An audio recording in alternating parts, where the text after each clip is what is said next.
Eh, Mari sama-sama kita mulai kajian pada kesempatan ini, pada malam hari ini dengan baca basmalah. Bismillahirrahmanirrahim. Alhamdulillah rabbil alamin wassalatu wassalamu ala Rasulillah wa ala alihi wa man walah. Asyhadu an la ilaha illallah wahdahu la syarikalah wa asyhadu anna Muhammadan abduhu wa rasulullah nabiyya ba'dah. Allahumma shalli wa sallim ala sayyidina Muhammad wa ala alihi wa sahbihi ajma'in.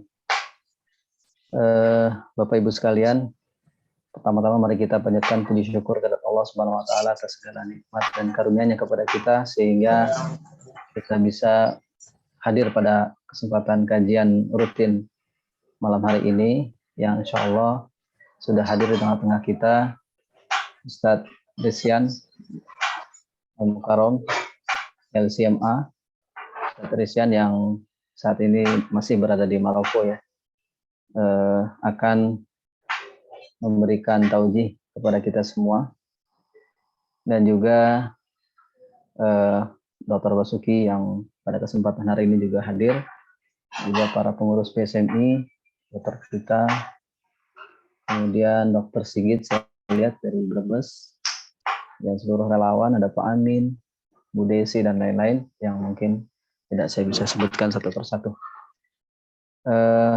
Tidak lupa juga salawat dan salam semoga dilimpahkan kepada junjungan kita Nabi Muhammad SAW yang telah berjuang sehingga nilai-nilai Islam sampai kepada kita. Dan tentu juga semoga dilimpahkan pula salawat dan salam kepada keluarga beliau, para sahabat beliau, orang-orang senantiasa mengikuti jejak langkah beliau. Dan semoga kita tetap juga istiqomah mengikuti jejak langkah beliau. Amin ya rabbal alamin.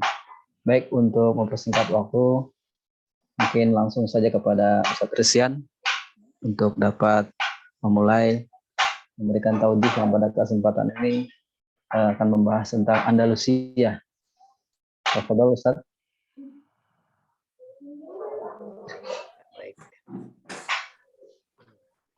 Baik. Bismillahirrahmanirrahim. Alhamdulillah rabbil alamin.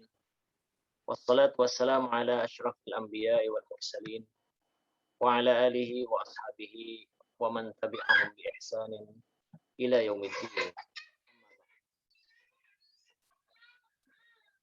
Alhamdulillah, tidak henti-hentinya kita bersyukur kepada Allah Subhanahu wa taala atas karunia Allah Subhanahu wa taala kita bisa berkumpul dan bersilaturahim kembali dalam acara kajian Rabuan yang dilaksanakan oleh BSMI Bulan Sabit Merah Indonesia. Mudah-mudahan kajian ini menjadi wasilah kita bisa merenungi kembali, bisa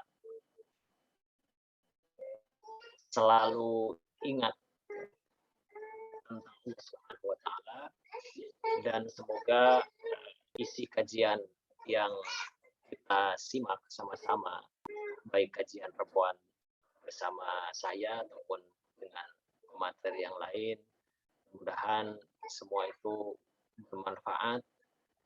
Salah satu wujudnya adalah ilmu yang didapat bisa mewujudkan al-amal, praktek. Sebab ilmu tanpa amal bagaikan pohon yang tidak berbuah. Al-ilmu bila amal kasyajar bila samar. Begitu pepatah Arab menyebutkan. Bapak Ibu sekalian yang dirahmati Allah Subhanahu wa taala, izinkan pada saat ini saya memberikan gambaran, walaupun pada saat ini saya akan memberikan pengantar saja terlebih dahulu tentang saya share screen bisa masuk.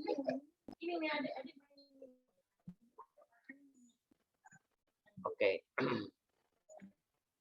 Jadi saya akan kasih pengantar saja terlebih dahulu, sebab saya melihat pada saat ini orang banyak yang mengenal dan membaca sejarah tokoh-tokoh Eropa, Amerika, ataupun Napoleon Bonaparte dan lain-lain. Tetapi banyak juga orang yang malah mungkin umat Islam sendiri itu tidak tahu sejarah peradaban Islam itu sendiri.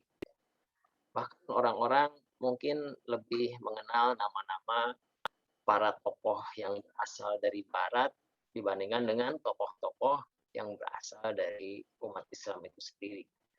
Ketika kita menyebut nama Napoleon Bonaparte misalnya, orang otomatis langsung tahu dan mengenal gitu, karena mereka membaca. Tapi ketika kita menyebut dan bertanya tentang Uqbah bin Nafi misalnya, atau Uqbah bin Nafi al-Fihri, atau Musa bin Nusair, atau si Fatih al-Mansur, atau Ibnu Rushd dan lain-lain, itu mungkin sebagian kita tidak mengenal siapa mereka itu, tidak mengenal siapa Tariq bin Ziyad, siapa Tharif ibnu Malik, siapa Amr bin As, siapa Mus'ab bin Umair dan lain-lain. Itu merupakan satu PR buat umat Islam. Umat Islam yang tidak pernah mengenal sejarahnya, maka ia tidak pernah bisa menggapai cita-cita masa depan. Yang tidak punya atau tidak paham, tidak mengenal sejarah dirinya atau tidak mengenal sejarah umat Islam sendiri, maka dia akan sulit membangun masa depan.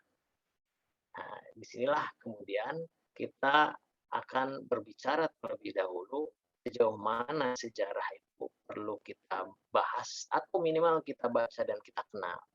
Kalau kita mengkaji sejarah secara lebih dalam, barangkali waktu kita terlalu terbatas ya. Apalagi sibuk kita masing-masing dengan bidang yang berbeda.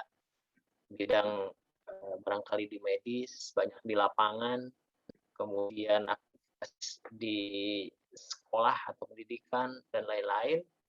Minimal kita membaca dan mengenal sejarah Islam itu sendiri, itu merupakan salah satu poin buat kita supaya kita tidak pernah melupakan sejarah. Kan Presiden Indonesia pertama juga pernah mengingatkan kepada kita sebagai bangsa Indonesia, jas merah, jangan melupakan sejarah. Man la tarikha lahu la mustaqbalah. Itu adalah ungkapan yang tidak punya sejarah, tidak dimungkinkan tidak bisa membangun masa depan. Orang yang tidak mengenal sejarahnya sendiri, dia akan sulit merancang peradaban di masa depan.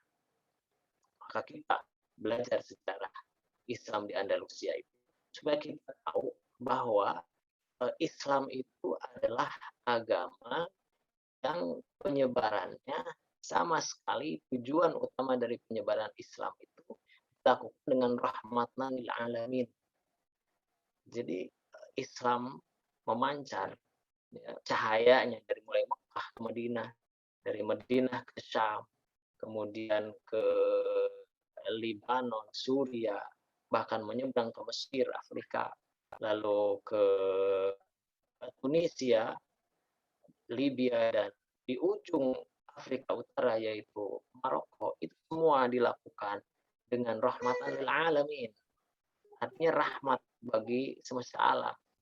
Memang mereka menaklukkan kota tersebut tentu dengan strategi militer, karena memang dalam sejarah perjuangan Islam itu tidak ada satupun negeri yang ditaklukkan oleh Islam kecuali dengan strategi dan perjuangan.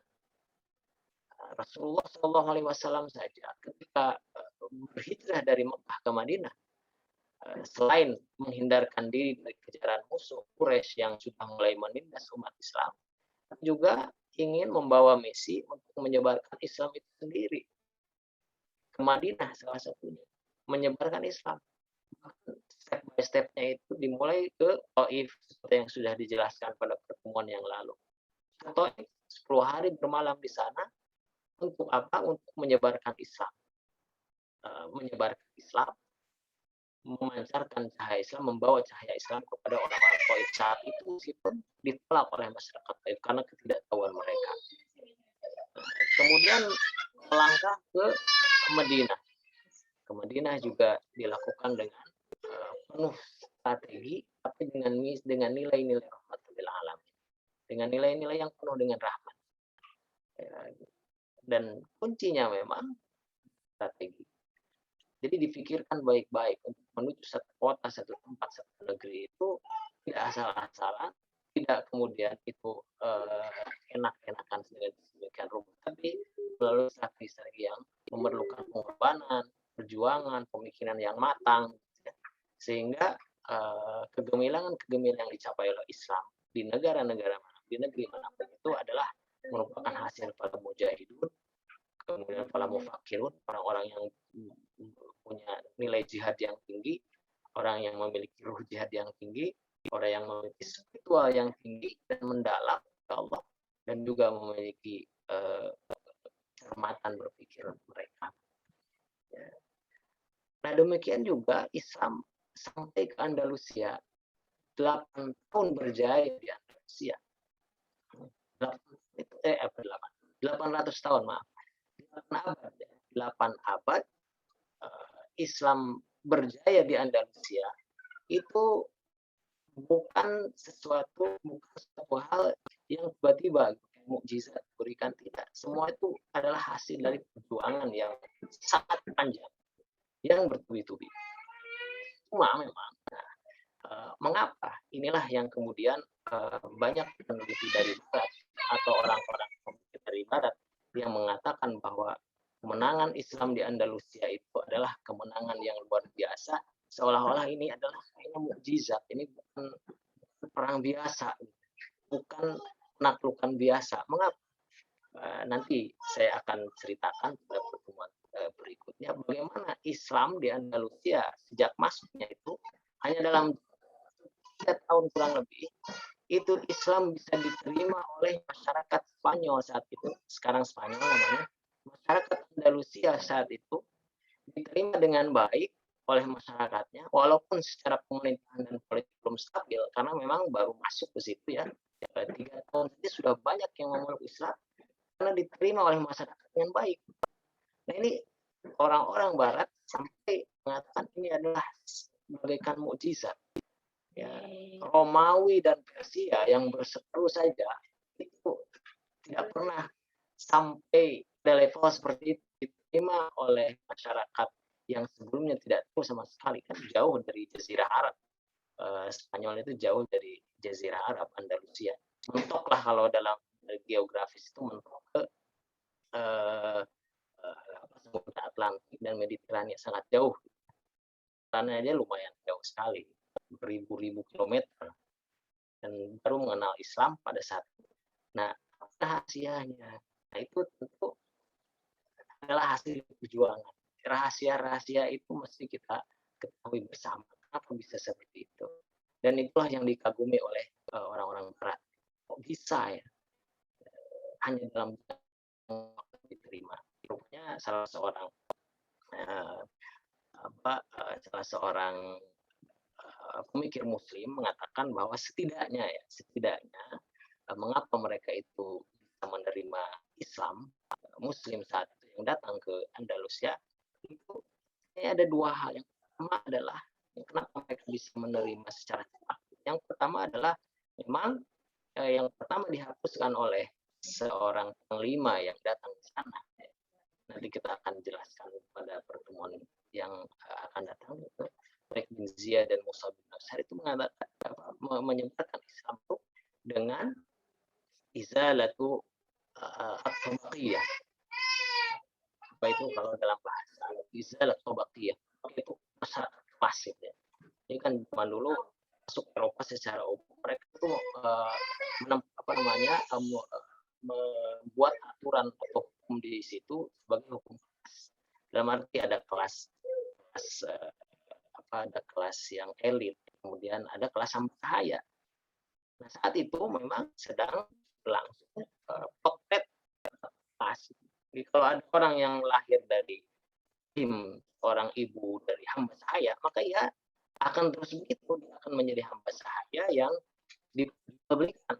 Dia mengurus kebun majikan, kebunnya milik majikan, dia juga mengelola kebun itu juga milik majikan. Bisa diperjualbelikan seperti halnya hewan-hewan ternak yang mereka miliki, seperti halnya kebun-kebun yang juga mereka miliki. Mereka bisa diperjualbelikan. Artinya kan harga diri manusia, HAM-nya itu, harga di manusianya itu sudah hilang. Qimatul insaniyahnya sudah tidak ada. Ketika Islam datang ke situ, dibebaskan masyarakat atas, setiap manusia itu adalah Bani Adam. Min Adam wa Adam. Semua kita ini, saya, Anda, kalian semua, mereka yang namanya manusia itu sama keturunan Nabi Adam. Wa Adamu turabin, dan Adam kita tahu bersama tercipta dari tanah, kita dari tanah, Nabi Adam dari tanah, semuanya sama. Inna akramakum indallah, dan sesungguhnya yang paling mulia di sisi Allah itu bukan asal negaranya, bukan warna kulitnya, bukan dilihat dari tingkat pendidikannya, bukan dilihat dari suku mana, tapi dilihat dari siapa di antara kalian yang paling takwa. Ini kan benar-benar satu nilai yang besar dan benar-benar mengangkat harkat derajat manusia. Bayangkan ya, ketika kita misalnya menjadi orang yang tertindas, tiba-tiba datang salah satu nilai yang mengajarkan bahwa semua orang sama. Kita tertindas, tapi kita punya potensi yang besar. Kita menjadi orang yang soleh, kita bisa menjadi orang yang punya bisa mengembangkan potensi itu di tempat kita berada. Kan apa benar-benar ada yang menerima itu. Tapi manusia ini, kalau ada orang yang menerima kita, dan itu kita senang ya, kita menerima gitu. Inilah yang dilakukan ketika Nabi Muhammad SAW. Karena Nabi Muhammad SAW mengajarkan khutbah wadahnya itu seperti itu.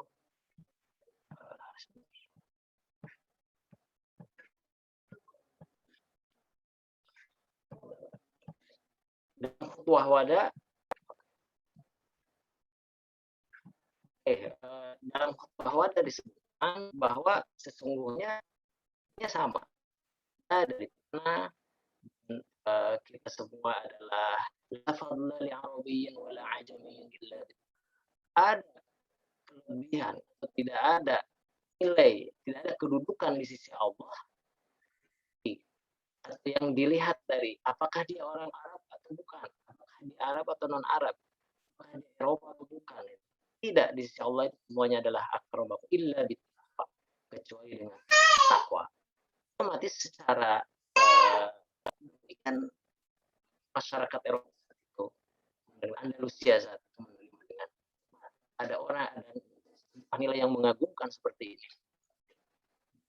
Yang disebut dengan mengangkat derajat manusia itu di sini. Oleh karena itu pada Futuh Makkah itu kan yadkhuluna yadkhuluna fi dinillahi afwaja, orang-orang berbondong-bondong Islam, nilai yang diajarkan oleh Muhammad SAW dan yang benar-benar menjunjung tinggi nilai kemanusiaan, menjunjung tinggi nilai ketuhanan Rabbani, menjunjung tinggi nilai-nilai manusia, benar-benar tidak ada sama sekali merendahkan manusia. Yang perlu kita catat bersama, jadi kalau ada orang yang masih menginjak miring nilai-nilai Islam karena ada hukum yang tidak sesuai dengan mereka, itu kan perlu dicurigai apakah sudah memahami Islam sempurna atau tidak, ada sesuatu di baliknya atau ada kepentingan di balik itu. Islam, omong-omong Islam, mengangkat dari Islam yang sensitif itu dalam arti orang bisa kontra gitu ya. Padahal kan kalau kita secara benar nilai Islam secara umum menjunjung tinggi insaniyah, kemanusiaan, menjunjung tinggi robbaniyah, stabil dan seimbang gitu ya. Tidak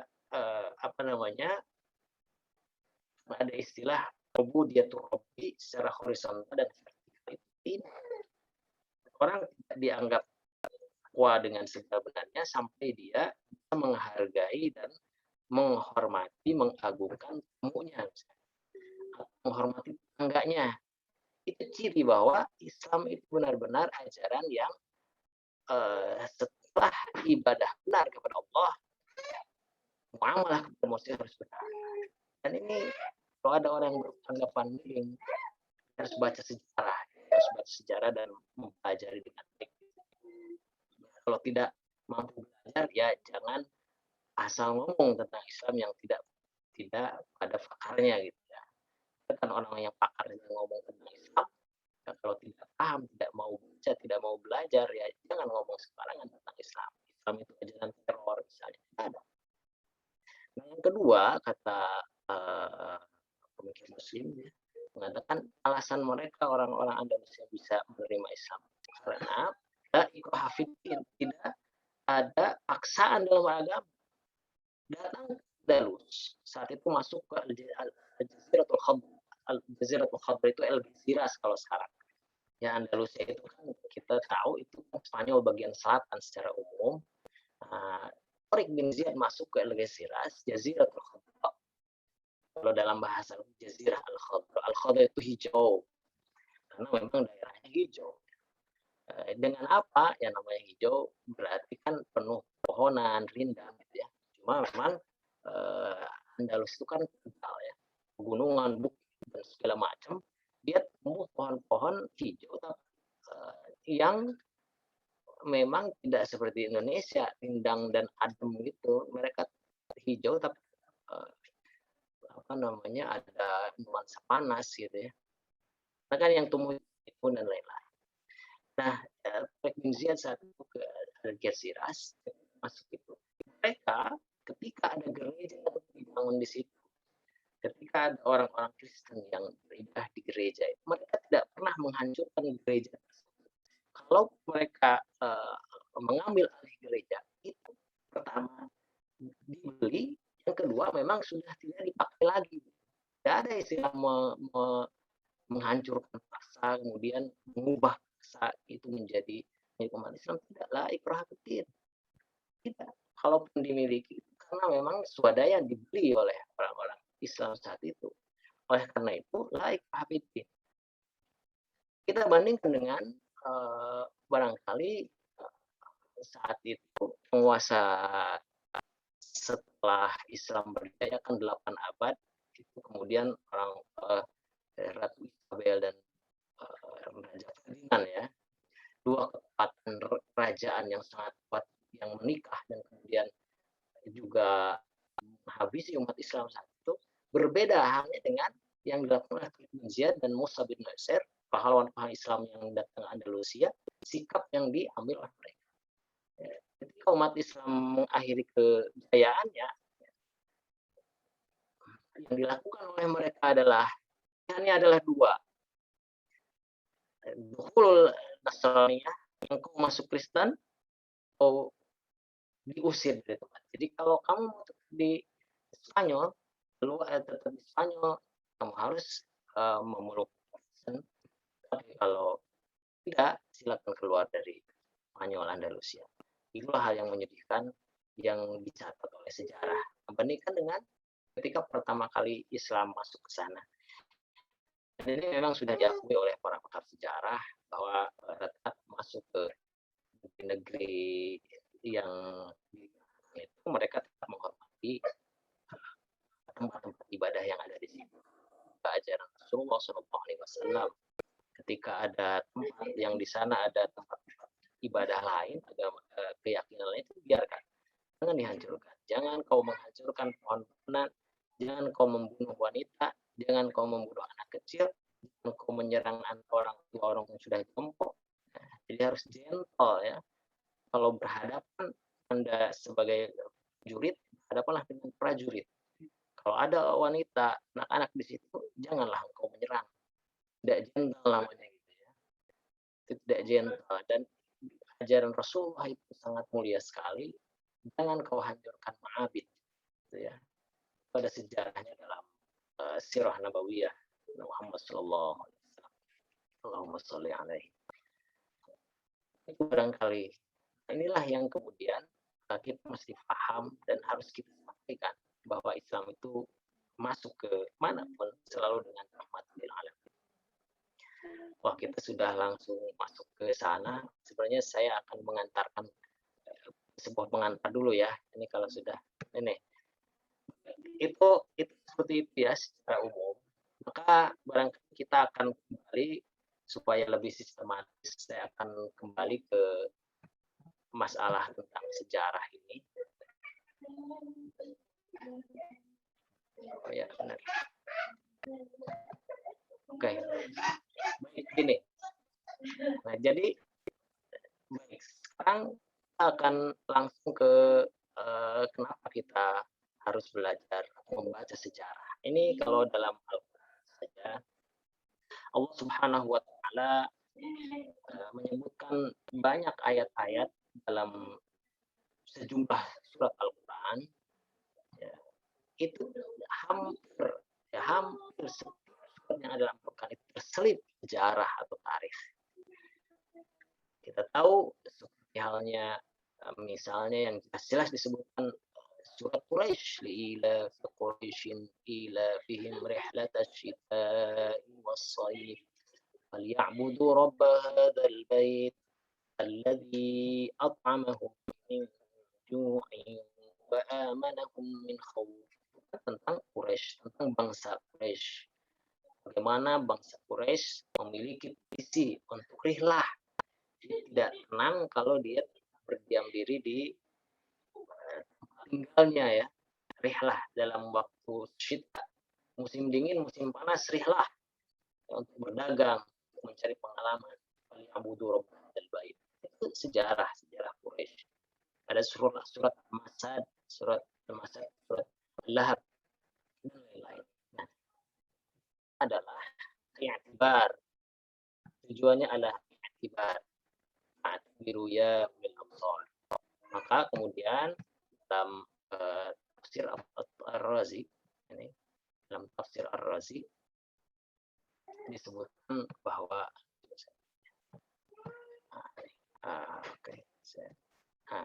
di dalam tafsir Ar-Razi dia mengomentari Quran surat Al-Hasyr ayat 2. Beliau mengomentari ini, saya akan langsung ke sini aja dulu. Ini kita berbicara sejarah secara umum. Ya, Allah Subhanahu wa taala berfirman dalam surat Al-Hasyr, "A'udzubillahi minasyaitonir rajim. Walladzi akhrajal ladzina kafaru min ahlil kitabi min diyarihim li awwalil hasyr. Ma dhanantum an yakhruju wa dhannu أنهم مانعتهم حصونهم من الله فأتاهم الله من حيث لم يحتسبوا وقذف في قلوبهم الرعب يخربون بيوتهم بأيديهم وأيدي المؤمنين فاعتبروا يا أولي الأبصار." Quran surat Al-Hasyr ayat 2, surat 59. Huwallazi akhrajal ladzina kafaru. Dialah Allah yang telah mengeluarkan orang-orang kafir min ahlil kitabi, dari golongan ahlul kitab, yaitu orang-orang Yahudi salah satunya. Min diyarihim, dari tempat tinggal mereka, dari kampung-kampung mereka. Ini ahli tafsir mengatakan mereka adalah Banu Quraidah, Banu Qainuqa. Saat itu orang Yahudi yang ada di Madinah, di Madinah, diusir oleh orang-orang Muslim. Li awwalil hasyr, pada pengusiran yang pertama. Ma dhanantum an yakhruju, ma dhanantum, kalian tidak menyangka, kamu tidak mengira, ay yakhruju, akan keluar dari situ. Wa dhannu annahum mani'atuhum husunuhum minallah. Wa dhannu, dan mereka mengira, mereka menyangka, annahum, mereka itu, sungguh, mani'atuhum husunuhum, benteng-benteng yang mereka bikin untuk mengelilingi kampung mereka itu mani'atuhum minallah, bisa mencegah mereka gitu ya, mempertahankan mereka minallah, dari siksa Allah, dari azab Allah, pengawasan Allah.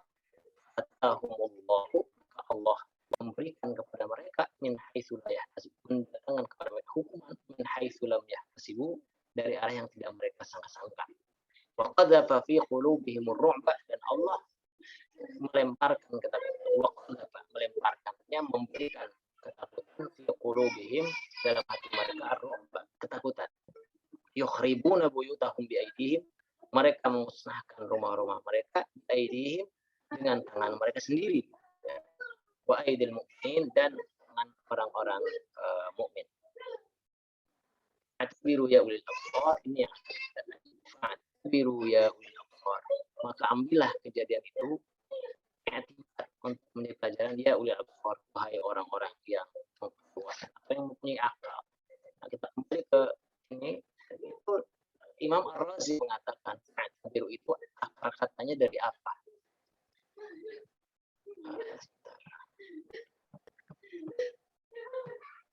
Kata fa'atbiru itu Imam Ar-Razi mengatakan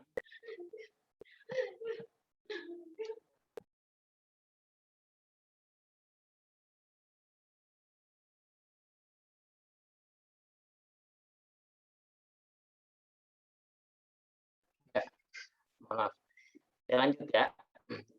Dalam tafsir Al-Kabir sebutkan seperti ini, itu dari kata abaro ya. Demikian juga saat beliau menafsirkan ayat yang terdapat dalam surat Yusuf ya. Inna fi dzalika laqad kana fi qadhim ibrah. Sesungguhnya dalam kisah para nabi itu ada ibrah. Itu ditulis dalam surat Yusuf. Ya. Ibrah itu Razi mengatakan, Imam Razi dalam tafsir Al-Kabir, kata itu dari ibarah. Abaro, ain ba ma'ruf. Makanya ada ibarat itu kalau ada ungkapan bahasa Arab adalah satu ungkapan yang disampaikan oleh orang. Ibarat, mengibaratkan gitu kalau gitu. Ibarah itu artinya ungkapan-ungkapan yang disampaikan oleh orang. Nah, ibarat itu adalah memindahkan pikiran orang melalui kata-kata yang disampaikan. Jadi kita bisa pemikiran orang itu dari ucapan-ucapan yang dia sampaikan. Itulah ibarat. Makanya disebut ibarat. Al-ibarat. Ibarat itu jadi dia melewati, bisa memindahkan ide pikiran lewat ungkapan yang disampaikan. Jadi kita bisa menilai orang itu punya pikiran atau tidak kan dari ungkapan yang dia sampaikan.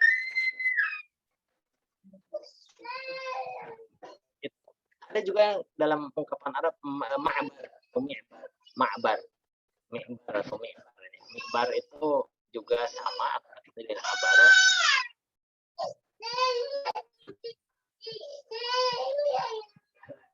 Sebentar ya, ini kayaknya masuk ke sebentar saya SMS.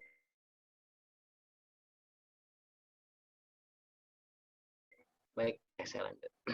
Ada ma'bar itu tempat untuk menyeberang. Jadi kalau kalian mungkin yang sudah pernah berhaji atau pernah ke negara Timur Tengah itu ada lokbur, tempat untuk menyeberang.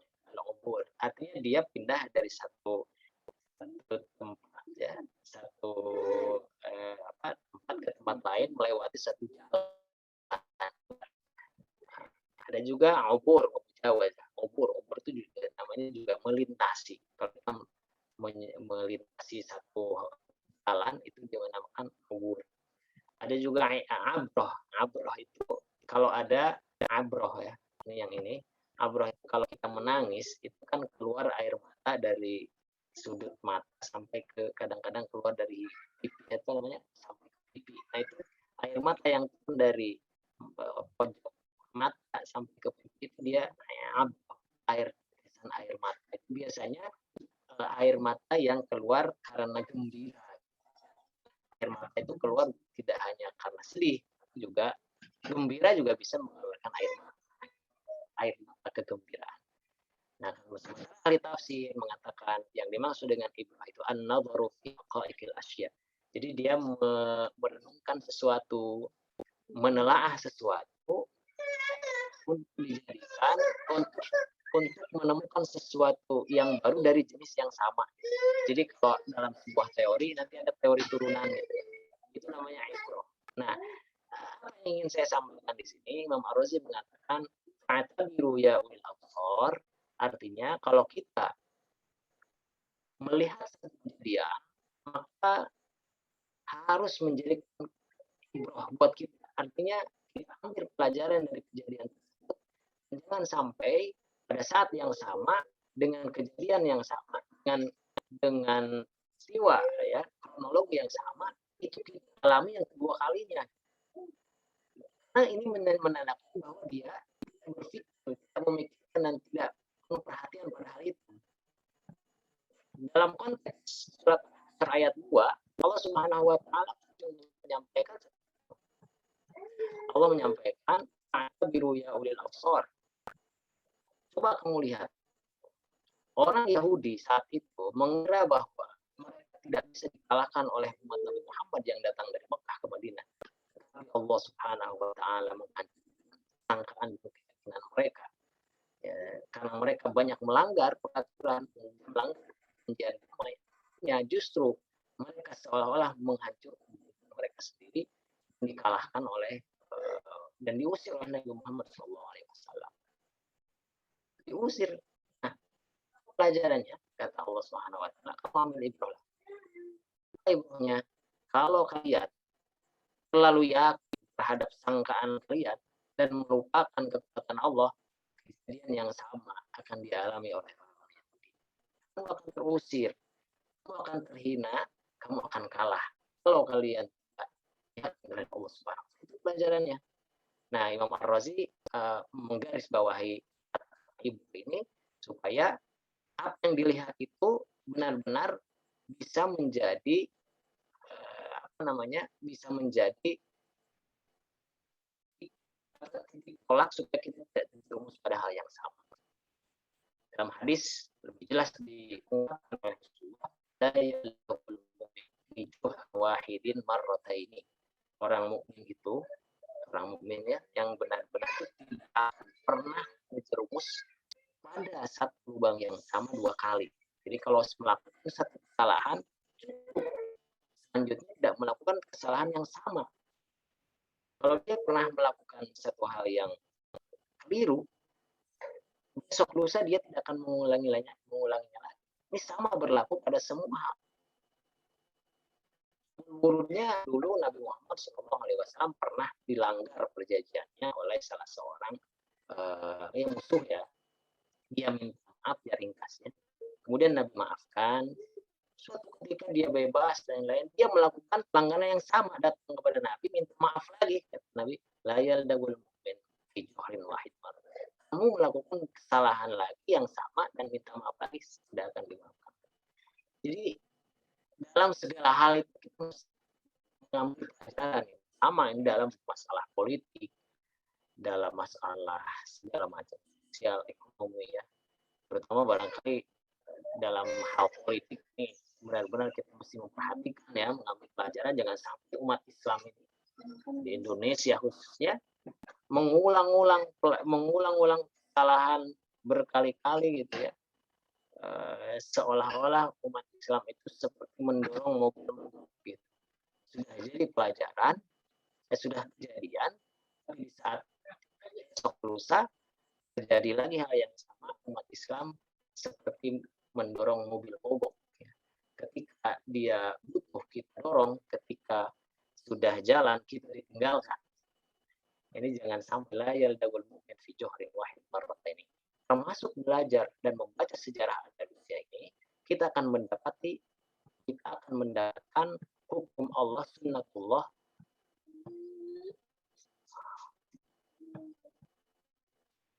Kita akan mendapatkan sunnatullah ya, hukum Allah Subhanahu wa taala bahwa kalau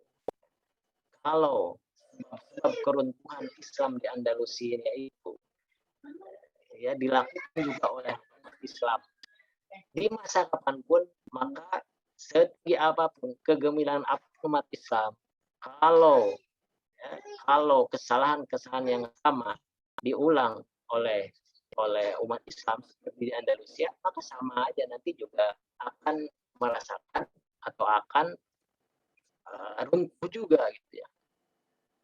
8 abad Islam berjaya, ujung-ujungnya runtuh, itu pasti ada sebabnya. Ada sebabnya. Sampai-sampai kan keruntuhan Andalus itu ditangisi banyak orang, termasuk penyair Andalusia sendiri, Abul Baqar. Baik, nanti saya akan jelaskan. Setelah ini, maka ini ayat-ayat yang menggambarkan bahwa umat yang melupakan kekuatan Allah itu adalah umat yang akan, atau umat yang ujungnya akan hancur. Surat Fussilat ayat 15. Ya, surat Fussilat ayat 15. Saya akan bacakan sedikit. A'udzubillahi minasyaitonir rajim. فأما عاد فاستكبروا في الأرض بغير الحق وقالوا من أشد منا قوة. Itu mereka sombong di dunia ini, di bumi ini tanpa bighairil haq, sombong. Waqalu mengatakan man asyaddu minna quwwah. Dan kamu ada dalam sejarah sangat dikenal sekali. Mereka sampai membangun banyak benteng dan mengatakan man asyaddu minna quwwatan. Siapa yang lebih kuat dari kami? Siapa? Tidak ada yang lebih kuat dari kami. Mereka lupa pada kekuasaan Allah Subhanahu wa taala. Akhirnya kaum Ad hancur.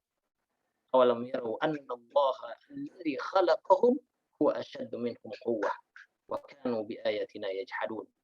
Tidakkah mereka melihat bahwa Allah itu kan yang menciptakan mereka.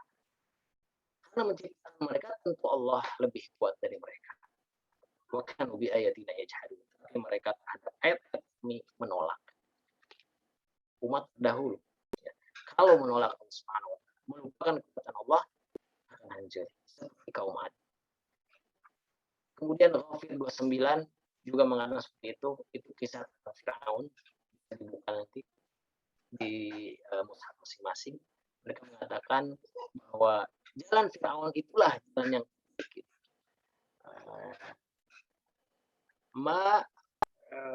Fir'aun mengatakan inilah jalan yang paling untuk kami, untuk kalian, kepada umatnya Fir'aun. Nah, tapi Fir'aun pada akhirnya hancur juga, menggelamkan Allah Subhanahu wa taala. Dan Al-Hasyr juga begitu. Seperti yang kita ungkap di awal pertemuan ayat Al-Hasyr ayat 2, yaitu orang-orang Yahudi, Bani Nadir, Bani Qainuqa, mereka semua mereka tidak yakin dan melanggar aturan Allah, dan mereka yakin akan kekuatannya, padahal di balik itu Allah Subhanahu wa taala sudah merancang untuk menghancurkan mereka dengan orang-orang mukmin saat itu. Itu bedanya dengan umat Islam. Kalau umat Islam itu Al-Anfal ayat 60. Wa a'iddu lahum mastata'tum min quwwah. Selalu siaga, selalu mempersiapkan diri. Melakukan penaklukan, melakukan dakwah, dilakukan dengan siaga dan persiapan yang matang. Nah, persiapan yang matang. Kalau kita mau berdakwah, itu kan persiapannya harus matang. Tidak bisa asal-asalan. Jangan sampai kita berdakwah hanya berbekal diri saja, gitu. Kita membawa bekal yang lain untuk di sana. Karena kita harus paham bahwa dakwah itu tidak hanya soal keyakinan, tidak hanya soal bahwa menyebarkan nilai-nilai Islam dalam bentuk perkataan dan ajaran-ajaran saja. Lebih real dari itu. Hal lisanul hal afdal min lisanil maqal. Jadi kalau kita berdakwah ada orang yang kenal Islam itu, siapkan juga dengan apa kebutuhan mad'u kita. Apa kebutuhan orang yang didakwai kita itu.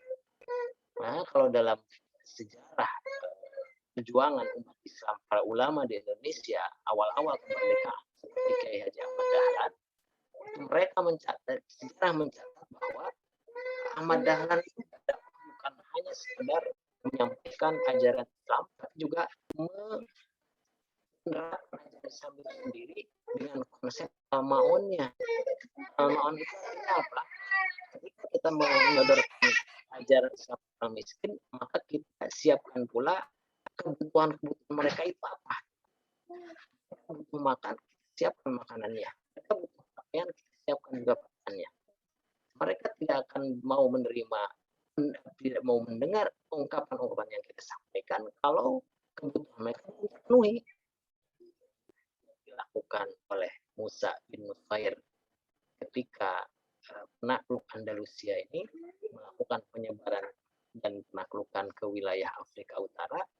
Beliau kemudian Musa bin Nusair ini mengevaluasi mengapa dakwah yang dilakukan oleh Uqbah bin Nafi yang merupakan panglima yang sampai ke Tunisia, Kairouan, itu tidak sampai ke Maroko, dalam arti sampai ke sana, tapi tidak secara di penduduk Maroko dan Afrika Utara saat itu yang dihuni oleh penduduk asli mereka, yaitu Barbar. Buktinya Uqbah bin Nafi ketika sampai ke Atlantik di ujung barat Afrika Utara, ketika pulang dicegat oleh orang-orang Barbar dan akhirnya dibunuh di jalan. Jadi apa penyebabnya?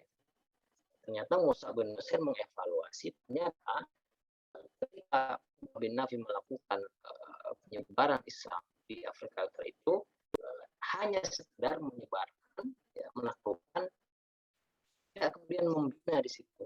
Belum sampai membina penduduk. Nah, Musa bin Nusair itu bagus, membawa pasukan, tapi juga membawa dai-nya, kebutuhan yang dibutuhkan oleh masyarakat saat itu. Limanya ada dai-nya, ada para pendidik-pendidiknya. Ketika masuk satu kampung Barbar, maka diajari juga saat itu oleh para dai. Mereka mengajarkan pula apa itu Islam. Kemudian ada juga kalau sekarang mungkin ya seperti melakukan PSMI mungkin ya, datang satu tempat dakwah, ustadz menyampaikan materi, ya, kemudian yang membutuhkan perawatan kesehatan ya disiapkan kesehatan pemeriksaan itu gitu. Jadi benar-benar dirawat. Saat ini kita banyak yang hanya terjebak menyebarkan, memperluas, tapi tidak sampai membina. Nah, membina inilah yang seperti halnya banyak orang yang membangun masjid, membangun wakaf masjid, fisabilillah, tapi tidak dipikirkan mau dimakmurkan oleh siapa, mau diisi oleh kajian apa, mau diisi dengan kajian apa, siapa imamnya, apa saja kegiatan masjid. Itu mesti dipikirkan sampai situ supaya nanti Islam itu dakwahnya bisa menancap kuat tempat tertentu. Itu yang dilakukan oleh Musa bin Nusair. Kenapa bisa berhasil? Nabi membuka Musa bin Nusair, kemudian melanjutkan dengan memperkuat pembinaan yang dilakukan oleh para dai. Barangkali ini pelajaran yang bisa kita ambil, pelajaran penting sekali ini. Bangun masjid, bangun sekolah, tapi kurikulumnya tidak disiapkan. Itu rentan untuk kembali hancur, malah nanti bakal ada kebutuhan kekuasaan masjid misalnya. Nah, maka oleh karena itu pembinaan inilah yang diperlukan ketika ingin menyebarkan dakwah ilallah subhanahu wa ta'ala. Karena memang dakwah itu sendiri memang man ahsanu qawlan mimman da'a ilallah. Siapa, tidak ada ucapan yang paling baik selain daripada dakwah ilallah. Jadi kalau Bapak Ibu berdakwah kepada kebaikan, kepada kebersihan, kepada Allah, kepada tauhid, itu adalah ajakan paling baik Allah Subhanahu wa taala dalam surat Fussilat. Wa man ahsanu qawlan mimman da'a ila Allah. Tidak ada ucapan yang paling baik, terbaik selain ucapan yang mengajak kepada Allah.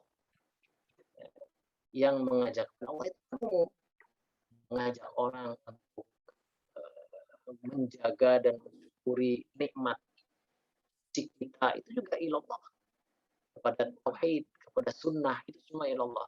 Jadi kalau kita dalam aktivitas apapun, dalam bidang apapun, selalu selip dakwah ilallah, insya Allah itu adalah ucapan terbaik. Wa qala innani minal muslimin. Wa qala innani minal muslimin. Dan tiada yang paling baik ucapan selain ucapan yang mengatakan bahwa saya adalah bagian dari umat Islam. Nah, ini yang perlu kita koreksi. Kadang-kadang kita tidak berbangga dengan Islam sendiri, mengaku Muslim, tapi ketika orang tidak ingin gitu dikatakan bahwa kita ini adalah Muslim, kita ini punya prinsip Muslim, tidak ingin membawa Quran aja malu misalnya. Ini hal yang perlu kita hindari. Nah, ini apa namanya kalau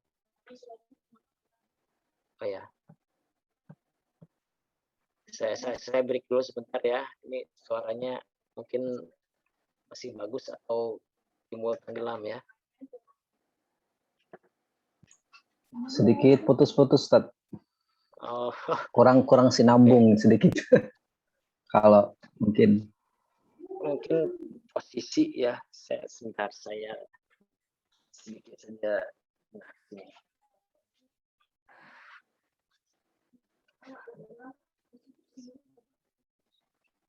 Bismillahirrahmanirrahim.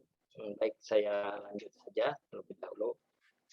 Saya sedikit poin-poinnya saja, karena ini kan pengantar ya, jadi nanti harusnya insya Allah pada pertemuan selanjutnya. Bagaimana kalau sekarang Pak Zuli?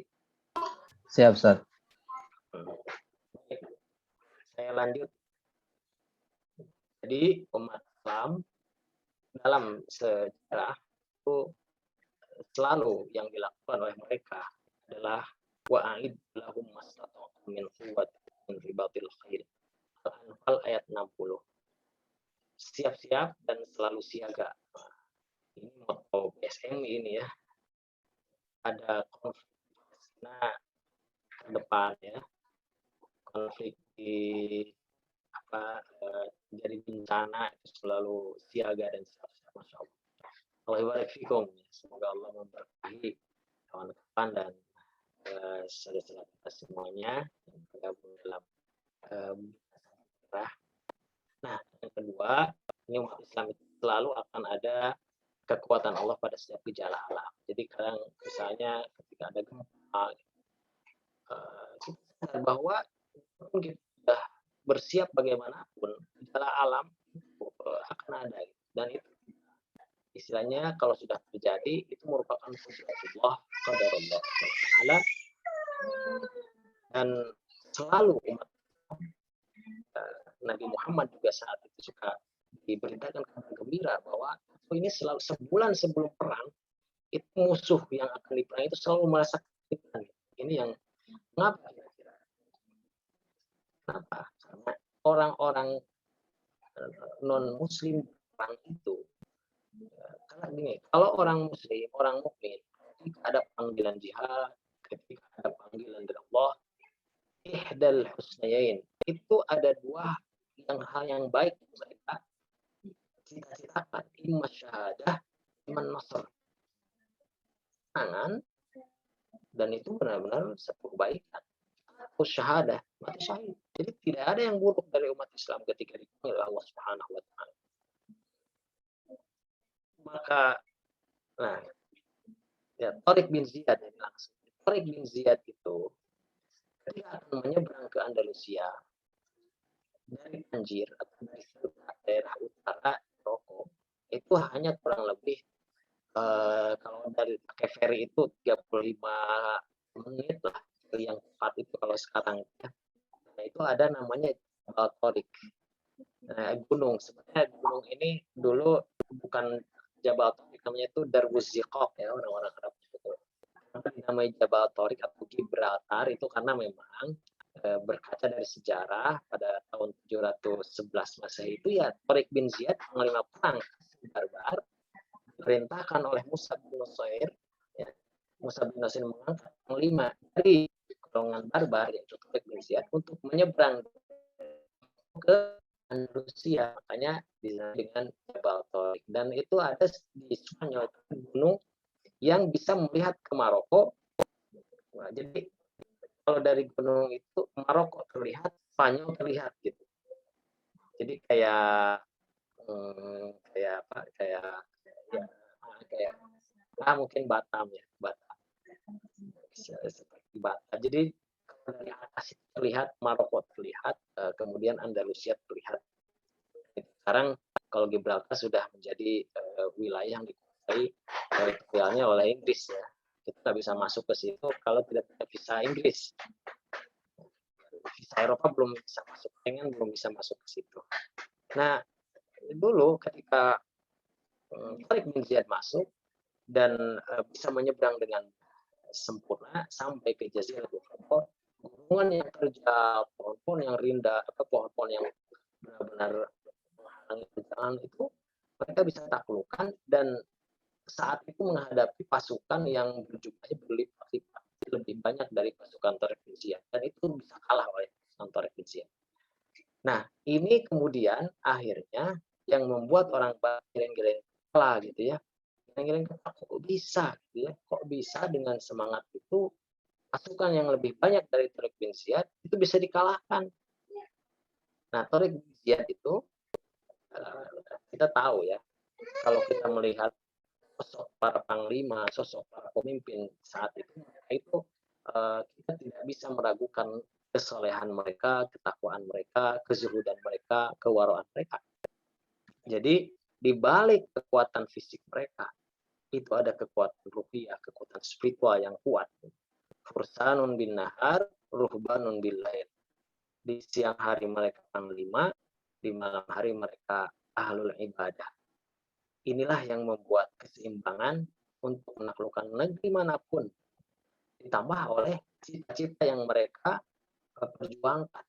Bukan untuk mencari harta, bukan untuk menindas, tetapi justru untuk memakmurkan negeri yang didatangi. Ini juga yang membedakan dengan para penjajah.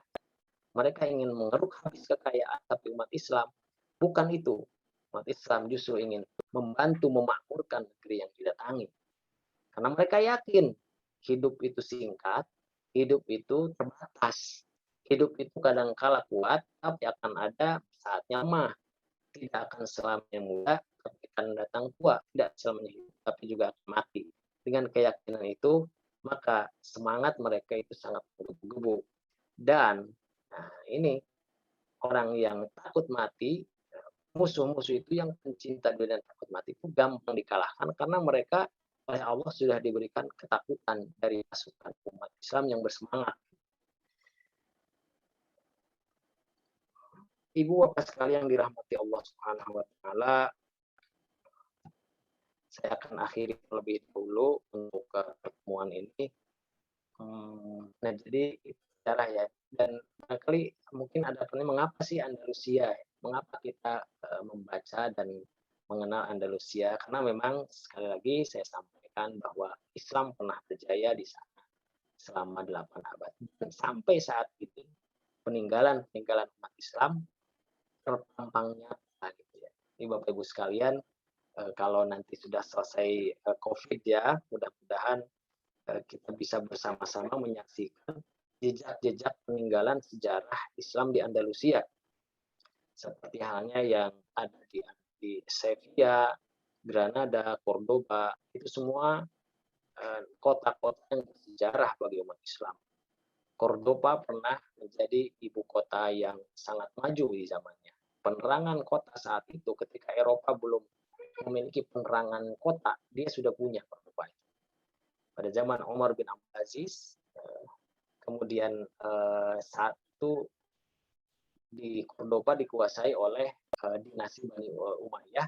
Saat itu yang dilakukan oleh di adalah membangun jembatan yang berfungsi bukan hanya sebagai jembatan, tapi juga irigasi, kemudian penyulingan dan lain-lain.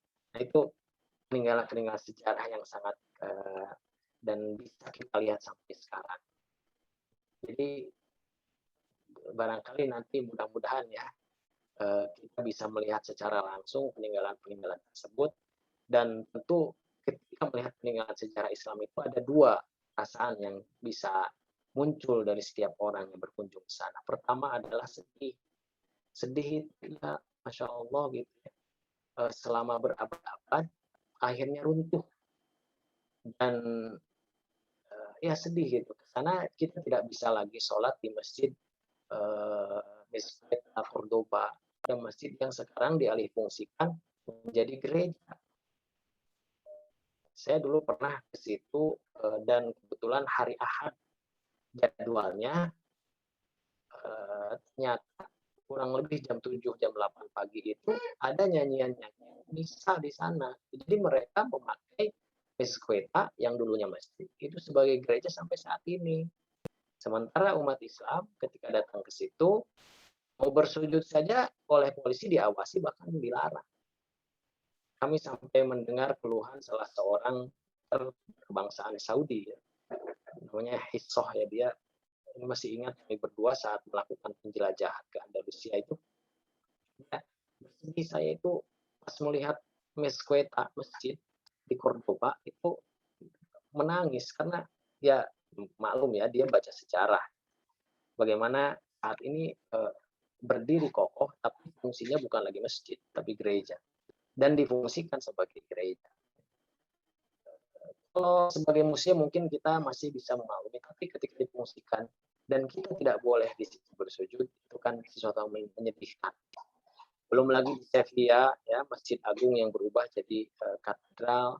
Dulu kubahnya kubah masjid, sekarang kubahnya di atasnya ada lonceng. Artinya apa? Artinya kita bersedih karena memang ya Allah ternyata sudah hilang. Sekarang penduduk Muslim di Spanyol kan hanya sekian persen, ya, tidak lebih dari 5 atau mungkin sangat sedikit sekali. Nah, akhirnya perasaan yang kedua adalah gembira, dalam arti ternyata Islam pernah menguasai Andalusia dan dikuasai oleh Islam itu justru memajukan bangsa Andalusia saat itu. Jadi banyak orang Eropa yang datang ke Andalusia itu untuk sekolah, bahkan belajar bahasa Arab. Kemudian mereka bangga dengan pakaian-pakaian yang dipakai oleh orang-orang Arab. Kenapa? Karena maju saat itu ilmu pengetahuan, Universitas Granada, Bernapa, semua benar-benar menjadi pencerahan dan menjadi simbol peradaban di Andalusia saat itu. Ya, karena maju ya orang pada ngikut gitu ya. Kenapa saat ini umat Islam masih banyak juga yang tidak berbangga dengan pakaian-pakaian yang Muslim gitu, bangganya mengikuti pakaian-pakaian Barat. Karena memang sekarang saat ini kita bisa melihat bagaimana kemajuan secara fisik gitu ya di Barat. Jadi kita gembira karena memang Islam pernah ternyata jadi cahaya di bumi Andalusia. Barangkali mungkin sebagai pengantar seperti ini dulu, saya akan tutup dengan sebuah syair yang ditulis oleh Abul Baqa Ar-Rundi. Ya. Abul Baqa Ar-Rundi ini adalah seorang penyair yang hidup pada abad ke-13, ya. Itu lagi berada pada kejayaan Andalusia, tapi berada di akhir-akhir, ya. Dalam arti dia menulis ketika melihat Andalusia itu kok semakin kayaknya mau runtuh gitu ya. Dia melihat gejala-gejala keruntuhan Andalusia itu, dia melihat daripada ketika masing-masing penguasa itu sudah tidak, artinya sudah ada egois gitu. Jadi kalau udah ada egois, sudah bermusuhan, sudah saling punya ambisi pribadi, itu tanda-tanda kehancuran. Beliau mengatakan begini, likulli syai'in idza ma tamma nuqsanu fala yaghurranna bi tibil 'aishi insanu. Segala sesuatu jika telah sempurna akan berkurang.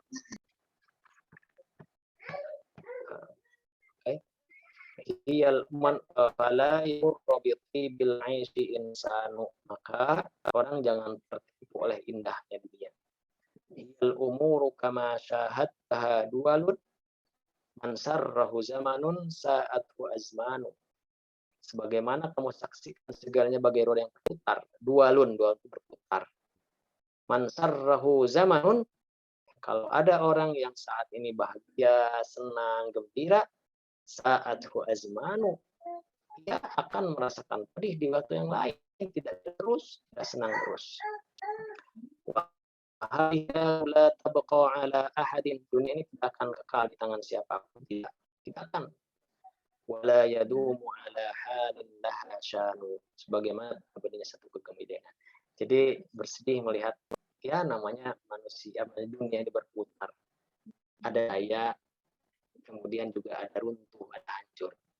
Yang jadi pertanyaan dan poin penting bagi kita ada di posisi mana saat kekuasaan, saat kegemilangan itu hancur.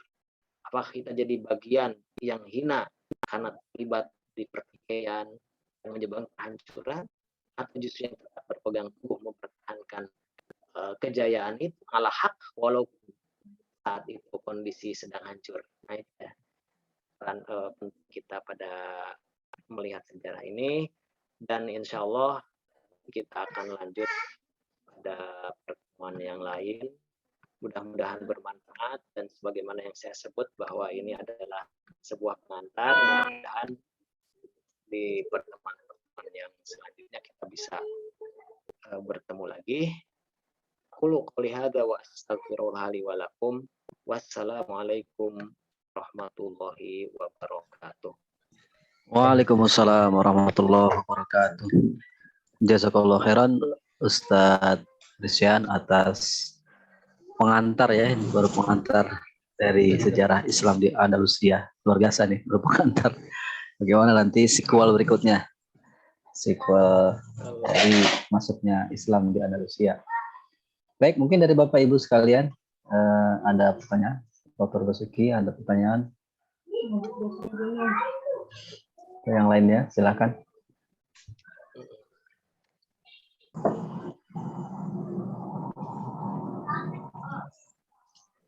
Mungkin satu pertanyaan aja nih, karena waktu sudah 9:08 di Jakarta. Iya ya. Mohon maaf nih ya, hilang buat tenggelam ya. Jadi mudah-mudahan saya udah pakai headset. Baik. Mungkin karena internetnya mungkin ya. Ya, baik Ustadz. Kalau nggak ada pertanyaan dari saya, ada sedikit tergelitik tadi Ustadz. Ada tadi Ustadz cerita situasi menyedihkan saat ini. Silakan. Saat ini sedih di Spanyol ya.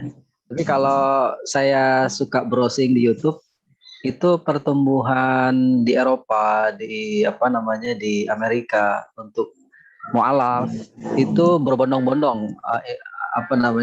Kalau yang di share di YouTube itu semangat mencari tahu tentang Islam, mereka belajar.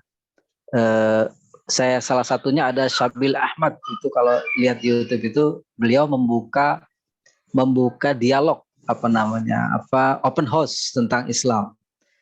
Apakah karena memang Amerika itu terbuka untuk kegiatan seperti ini, boleh-boleh saja. Nah, apakah juga di Spanyol ada juga kegiatan semacam ini atau tidak, atau memang dilarang? Tadi seperti sujud saja dilarang, sehingga perkembangan Islam itu tidak mengembirakan di Amerika dan Eropa. Ini salah satu mungkin satu pertanyaan saja mungkin Ustaz, karena sudah waktu lewat. Terima kasih. Ya, baik. Terima kasih Pak Jazuli.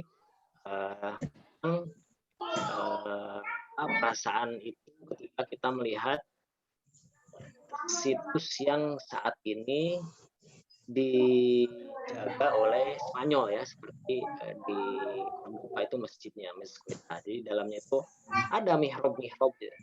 Ada mihrab, beberapa kali renovasi, mihrabnya masih di situ. Ada mihrab di beberapa tempat di pojok itu ditulis atau bahkan dihiasi dengan patung-patung dari patung gereja gitu ya. Tapi secara umum di Spanyol memang kita melihat banyak perkembangan. Kalau dulu umat Islam itu banyak yang keturunan. Jadi di Spanyol mereka ketika mereka Muslim itu mereka adalah keturunan Arab yang menjadi imigran. Jadi imigran dari Maroko, imigran dari Tunis, dari Aljazair, banyaknya sih dari Maroko karena yang lebih dekat. Itu mereka bisa membangun masjid. Ada masjid-masjid yang dibangun, cuma tidak berbentuk bebas seperti Indonesia. Hanya tidak ada tiangnya hanya mesin-mesin yang pada ruangan apartemen paling bawah itu dibeli oleh masyarakat dan di situ dijadikan masjid.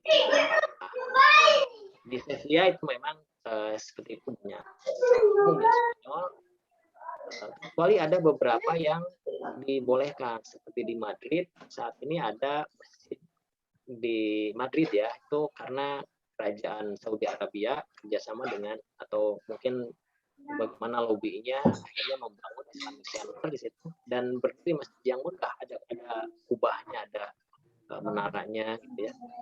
Masuk juga di ada yang menghadap Alhambra. Itu kalau dulu namanya Albaicin, kalau ke atas itu bisa terlihat Alhambra dari bukit lain gitu. Kita masuk Alhambra, istana Alhambra di Granada itu kita sedang berada di dalam, jadi kita melihat dari jauh. Tapi kalau kita melihat dari bukit yang lain, dari Albaicin, kita bisa naik ke atas. Itu ada sekarang Masjid Agung dan memang bentuknya masih ada menaranya meskipun tidak terlalu besar. Dan sudah diresmikan sekarang sebagai Masjid Agung. Alhamdulillah. Saya pikir juga artis-artis banyak yang menginformasikan masjid ini ya, sudah masyhur di Cordoba, di Granada. Ini karena pandemi ini makanya kita tidak terlalu bebas untuk masuk ke sana ya, segera selesai. Itu kita berdiri Masjid Agung yang berbentuk menara dan kubahnya. Menaranya juga menara khas Maroko ya saat itu, karena memang ketika jaya-jayanya Granada, Cordoba itu pada abad 12-13 itu yang membantu penguatan Muslim di Andalusia, Granada khususnya, itu adalah bangsa Muwahhidun Mu'minun. Nah, jadi ada menara-menara di sana itu semuanya bentuknya seperti yang ada di Maroko, di kota-kota di Aljazair, Asia. Tidak seperti yang ada di Mesir atau di Turki. Dia kan mengacunya ke Salahuddin Al-Ayyubi, bulat di atasnya lancip. Di Maroko nggak ada menara seperti itu, termasuk juga di Indonesia. Dan alhamdulillah memang sekarang pendekatan. Nah, kalau dulu Muslim Arab, kalau sekarang orang Spanyol aslinya banyak juga yang masuk Islam. Ketika kami berkunjung ke Sevilla, ya dia kebangsaan Spanyol, bisa bahasa Inggris dan sedikit bahasa Arab. Dia memang keturunan Spanyol, bukan tidak ada garis keturunan Arabnya. Dan itu hal yang membedakan buat kita. Tanya teman yang pernah di sana, kenapa mereka ya caranya seperti apa jalur masuknya? Mereka katanya senang dengan zikir-zikir yang dilakukan umat Islam. Jadi itu masuknya itu lewat pintu zikir. Artinya apa? Mereka senang. Kalau masalah halal haram itu masih tabu untuk dijelaskan atau dilaksanakan secara frontal gitu ya. Tapi saya bilang tidak apa-apa, namanya dakwah itu berproses. Pertama kali berzikir, nanti selanjutnya belajar, kemudian halal haram bisa dipelajari, karena di sana masuk di Mezquita itu di Cordoba, itu kan di warung-warung yang dekat masjidnya itu, dekat sekarang Mezquita itu, mereka masih menggantungkan daging-daging babi gitu. Jadi daging babi yang diasapkan itu masih digantung-gantungkan gitu ya. Mungkin mereka ingin mengenang sejarah mereka bahwa walaupun Islam pernah berjaya, mungkin ya mereka bisa dikalahkan kembali oleh kita gitu. Wallahu a'lam bishawab. Ya mudah-mudahan semakin hari semakin maju dakwah di sana dengan misi rahmatan lil alamin. Alhamdulillah. Baik, terima kasih jazakallahu khairan Ustaz atas tauji, juga mungkin beberapa sharing pengalaman juga di Cordoba, di Andalusia. Kita tunggu insya Allah sequel berikutnya, pertemuan berikutnya, karena ini masih pengantar. Mudah-mudahan kita sempat mendengar lagi cerita tentang Andalusia yang memang cukup menarik ya. Dan kita juga berharap Islam semakin tumbuh karena di belahan bumi Eropa dan Amerika saat ini semakin tumbuh kelihatannya, bahkan gereja ada 400-an berubah jadi masjid. Yang tadi Ustadz cerita di mana Andalusia masih belum berubah jadi masjid. Hagia Sophia sendiri di Turki juga sudah berubah dari museum menjadi masjid lagi. Nah, mudah-mudahan semuanya bisa mengikuti jejak dari tersebarnya dakwah Islam ke seluruh penjuru, dan Indonesia mudah-mudahan juga semakin menjaga diri ya. Tadi Ustadz harapannya wa'idullahu mastata'tum, ini juga relawan BSMI insya Allah berupaya untuk selalu siap siaga. Ada persoalan kemanusiaan, kita turun membantu supaya stabilitas kehidupan kita dengan baik. Baik Bapak Ibu sekalian, barangkali demikian pada pertemuan pengajian kanan pada malam hari ini. Terima kasih kembali kepada Ustadz Christian yang sudah membersamai kita dan memberikan beberapa pencerahan.